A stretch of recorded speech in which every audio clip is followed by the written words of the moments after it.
Good morning সবাইকে, welcome back to my channel. আজকে সকালটা চা দিয়ে শুরু করলাম। হ্যাঁ, এভরিডে আমি খাই না, বাট মাঝে মাঝে খাই। পর ঠাকুরকে পুজো দিয়ে ব্রেকফাস্ট করে নিয়েছি, বাট ওটা স্কিপ করে দিয়েছি, ভিডিও করিনি।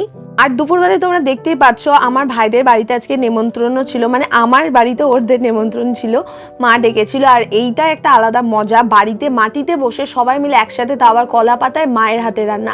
আহা, জাস্ট জাদু।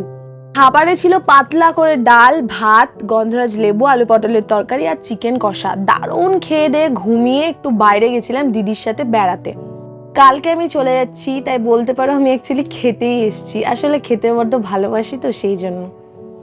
আর এই ফুচকা কাকুটার কাছে গিয়ে আমার এই ফুচকা মাখাটা দেখাতে বড্ড ভালো লাগে। তো এইটা দেখে না অর্ধেক মুখে জল চলে আসে। আর গন্ধরাজ লেবু দিয়ে জলটা বানায়, যা টেস্টি হয় তোমরা ভাবতে পারবে না। আর ফুচকা খাওয়ার পর আমি আর দিদি মিলে চলে গেছিলাম মোমো খেতে।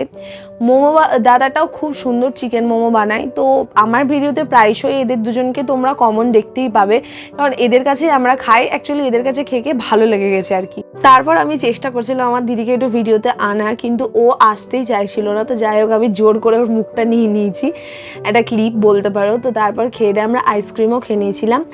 আর অ্যাজ ইউজুয়াল বাড়ি আসতে অনেক রাত হয়ে গেছিলো, আর রাত্রে ডিনার করিনি, বাইরে এত খাওয়া দাওয়া হয়ে গেছিলো বলে।